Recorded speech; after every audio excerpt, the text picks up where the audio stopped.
Arguably the most iconic type of roller coaster is the classic wooden coaster, usually delivering a slightly bumpy ride filled with fairly large drops and hills.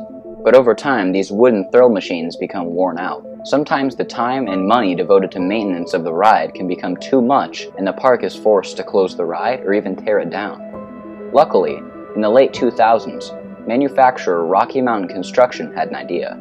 They designed a track made up of 2 steel rails that would replace the aging wooden track, making it into a steel hybrid coaster. The company had been working with Six Flags on the Texas Giant, a 143-foot wooden coaster at their park in Arlington, Texas. The ride had opened in 1990, but all the years had worn the track down, causing a rough and uncomfortable ride experience. RMC pitched their new idea to Six Flags, who took the gamble and hired them to refurbish their old wooden coaster. In 2011, the new Texas Giant opened to the public. The ride was extremely well received, and Six Flags was pleased. Since then, almost 15 hybrid coasters have been built worldwide, 3 of them surpassing 200 feet. Today, we will be diving into the 4 largest, and some would say best, RMC hybrid coasters. Steel Vengeance at Cedar Point, Zadra at Energylandia, Iron Gwazi at Busch Gardens Tampa, and Hakugei at Nagashima Spaland. Make sure to subscribe and hit the bell so you are notified when I make a new video. Subscribing really helps my channel grow, and it helps you because you won't miss out when I publish a new video. In this video, I will be breaking down the 4 coasters I mentioned and going through the layout, the stats, and eventually making a prediction about how I would rank them if I had ridden them. Make sure to watch the whole video so that you do not miss out on any of this information. Let's get started.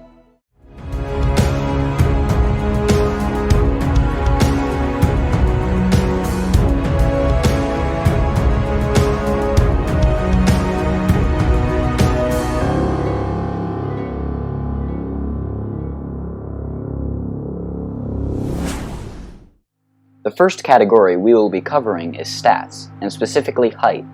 At number 4 in height is Hakugei at 180.4 feet. Number 3 is Steel Vengeance at 205 feet, and the 1 and 2 spots are tied between Zadra and Iron Gwazi, both at 206 feet. In the speed category, Hakugei also comes in at 4th with a speed of 66.5 miles an hour. The next 3 are all separated by about 1 mile an hour, Steel Vengeance at 74 miles an hour, Zadra at 75.2 miles an hour, and Iron Gwazi at 76 miles an hour. Up next is the drop category. I am not sure of the exact drop height of Zadra, but we can make some assumptions. I do know that Iron Gwazi has a drop of 206 feet, Steel Vengeance has a drop of 200 feet, and Hakugei actually has a drop of only 129 feet. Since Iron Gwazi has the fastest speed, we can assume that its drop is the biggest.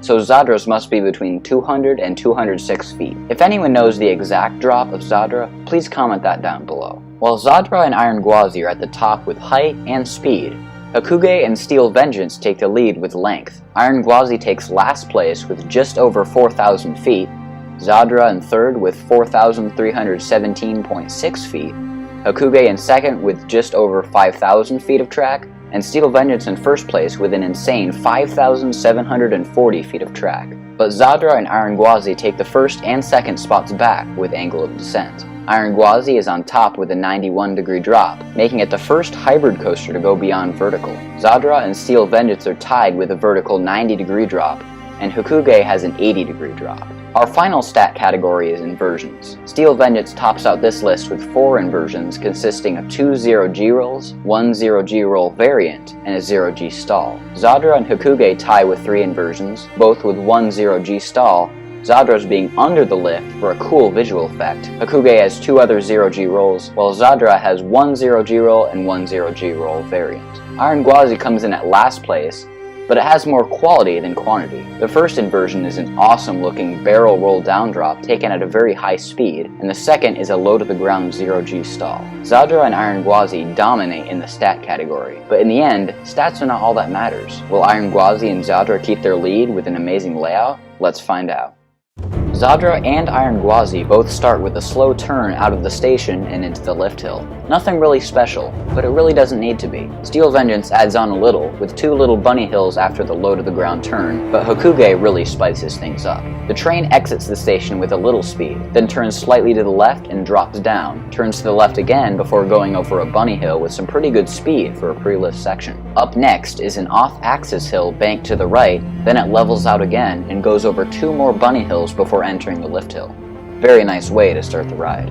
Once they reach the top, Zadra, Iron Gwazi, and Steel Vengeance all go down straight drops, all at a similar angle, though Iron Gwazi is steeper. All three of those drops will probably feel exactly the same. Iron Gwazi does turn to the right when the train makes it over the crest of the drop, but that really doesn't add anything to the thrill factor of the drop. All of these will give good flow ejector or lifter airtime in the front and strong ejector in the back. Hakugei again differs from the rest. Instead of plunging right into the drop, it goes into a pre-drop where it turns slightly to the left before rising up a little and falling down the 80-degree drop, similar to Outlaw Run at Silver Dollar City. Since the train will have a lot more speed going into the drop, I anticipate that airtime in the back is truly incredible. After the first drop, Zadra and Steel Vengeance both go into a small speed hill, but Zadra's is turning to the right throughout, so the rider will probably get some decent lateral forces. Iron Gwazi turns to the right at the bottom of the drop, and Hakugei goes right into its first major element. Right after the first drop, all four of these coasters either have a first element or a series of elements that turn the train back towards the lift hill. Hakugei starts with a massive double up. Instead of a normal airtime hill where the train rises up, crests the hill, and drops back down, the train goes up, crests the hill, then goes up again and crests another hill before dropping down slightly. It then goes over an outer banked wave turn, which is a fairly small element but is raised high off the ground. Then, the track levels out and the train goes over a double down, which is just like it sounds, a double up, but you are going down. The double up and down look to provide some strong airtime, and the wave turn looks like it gives some good sideways floater airtime. Steel Vengeance also uses more than one element to turn around, this time being two massive airtime hills. The first one is almost like a top hat where the track is turning to the right throughout, but instead of banking inward to avoid lateral forces, the track stays unbanked, or at least banked very little, so the whole train will get almost 5 seconds of laterals and airtime.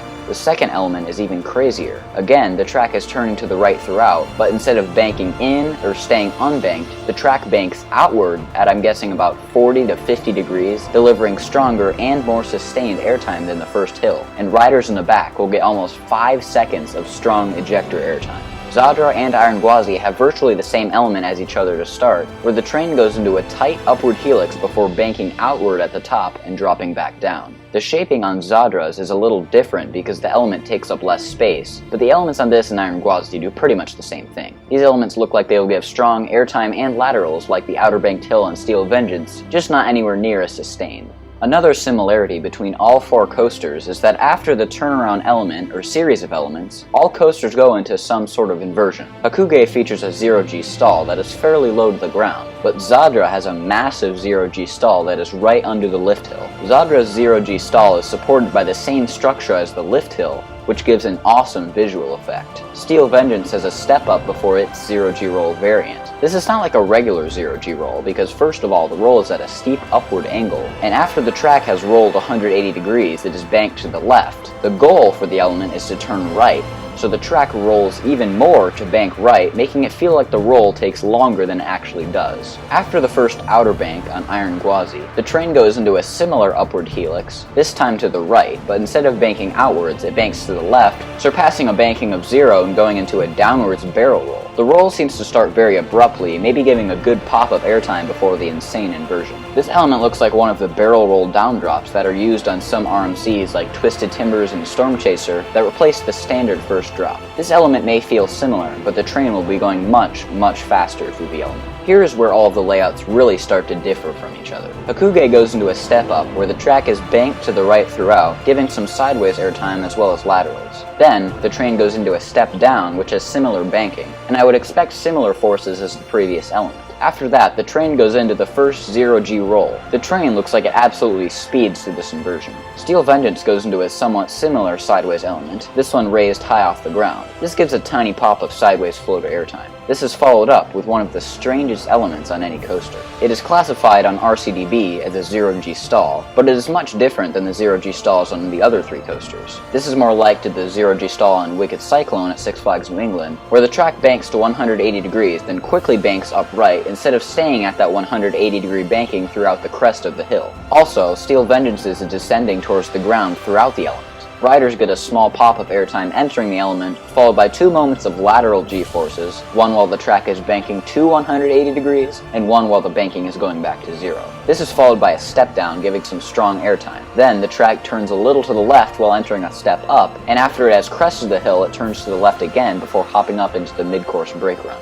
Iron Gwazi goes up into a large overbanked turn, which I don't really expect some strong positive G-forces from, but the lateral forces on the exit of the element look very good. The train then continues turning left, then goes into an outer banked wave turn. This element is very low to the ground, and the track is banked at that outwards angle for a long time before the banking levels out. Zadra also has an outer banked wave turn, this coming right after the massive 0G stall. On this wave turn, the track is banked at the outer angle for a very short amount of time before the track snaps back and turns left. It then turns right and goes into a massive camelback ejector airtime hill that looks like it gives some great sustained ejector airtime. This is the conclusion to the first half of all these rides.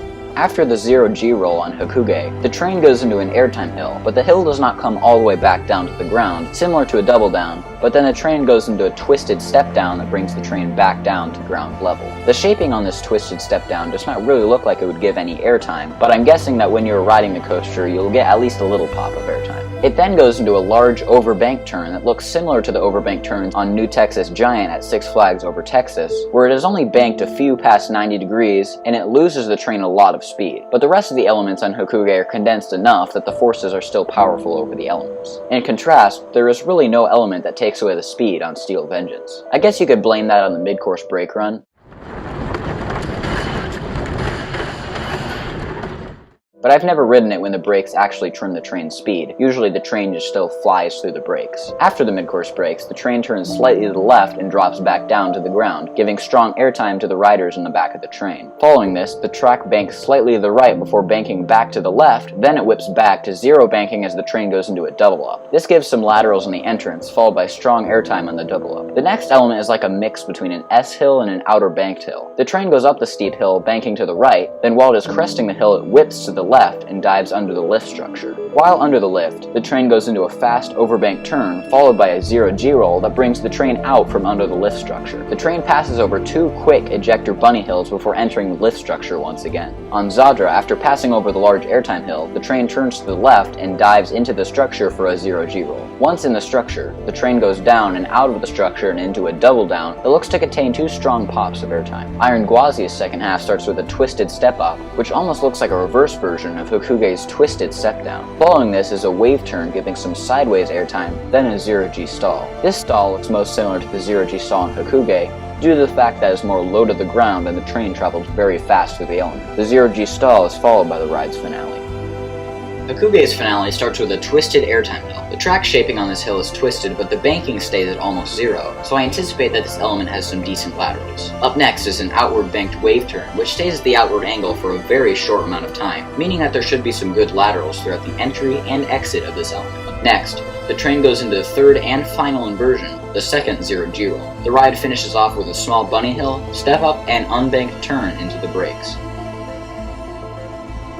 Steel Vengeance's finale starts with the train entering the support structure and going into a small wave turn. The shaping on this is interesting because the banking goes to 90 degrees, then it performs a little sideways airtime hill, and then the banking levels out. This is followed by the final 0G roll under the structure, then one last overbanked turn that leads into one of the best parts of the ride. The train goes into an off-axis hill, then it goes into 4 back-to-back bunny hills, some with a little left or right turn between them, then a hop into the brakes for a total of 6 airtime moments in a row. On Zadra, the finale starts with a right turn that follows the double down. This is soon interrupted with a snappy S-curve that is said to be one of the best parts of the ride. The train goes up and into a quick 0G roll before turning left and into the brakes. Iron Gwazi's finale starts with a drawn-out off-axis step-up followed by a right turn. Next is another off-axis step-up banking to the right, immediately followed with an off-axis hill that brings the train back down near ground level, combining to make the element known as a trick-track double-up. The train turns right as it is dropping back down, then continues into a slight upward helix before dropping back down again, surely giving strong airtime in the back rows. The train then enters a low-to-the-ground turn that then goes into the final brakes.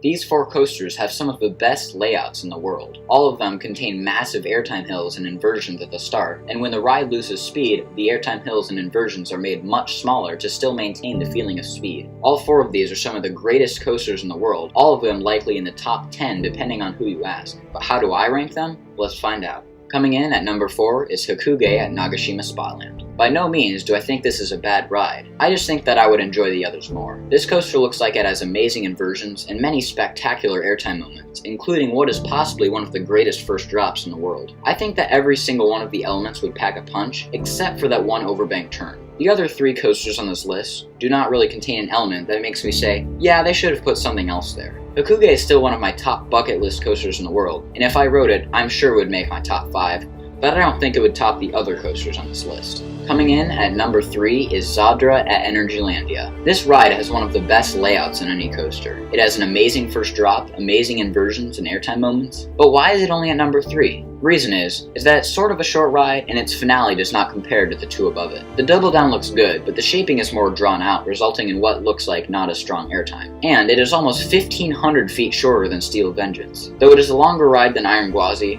its finale looks inferior to Iron Gwazi's, while the start and the middle of the ride are almost identical. Coming in at number 2 is Iron Gwazi at Busch Gardens Tampa. This ride is almost identical to Zadra, starting with the same pre-lift section, a lift hill with the RMC ground-up steel lift structure, a vertical drop, a turnaround that outer banks at the top, followed by an amazing inversion. They also both have an outer banked wave turn. But what puts Iron Gwazi over Zadra for me is the finale. The 0G stall looks good, and the off-axis step-up following it looks like it has some sustained flow ejector airtime, and when the ride is warmed up, that will be ejector airtime. Up next is a quick pop of laterals and airtime immediately followed by a drop back to the ground that will have some very strong ejector and some laterals in the back of the train. This is followed by another turn, followed by a drop back down to the ground that will also have strong airtime in the back of the train. Correct me if I am wrong, but this POV was filmed on one of the ride's first test runs, maybe in its first, so this is not Iron Gwazi at its fullest potential. If you look at some of the videos of later test runs during the summer, you will see that this thing is absolutely flying through its course. When the ride is hauling like this, there is a chance that it could possibly overtake my number 1 pick, which is Steel Vengeance at Cedar Point. This ride really has it all. It has a first half that is very similar to Zadra and Iron Gwazi with massive sustained ejector airtime hills and great inversions, but what sets this ride ahead of the others is the second half. While the first half is comparable to the other coasters in this list, the second half is more like Untamed at Walibi Holland or Wicked Cyclone at Six Flags New England. The second half has many rapid-fire airtime hills and small inversions, but unlike Wicked Cyclone, it never loses its speed. Steel Vengeance flies through the second half, with this combination of unique elements, each providing great negative, lateral, and even positive forces. This might just be the best coaster in the history of the world. If you have made it all the way through this video, make sure to subscribe if you like this type of content. If you have a suggestion for a video idea, or a new video series or coaster you want me to create in Elements 2, make sure to comment your idea down below. I read every comment and will definitely consider your ideas and feedback. Thanks for watching, and I'll see you in the next one.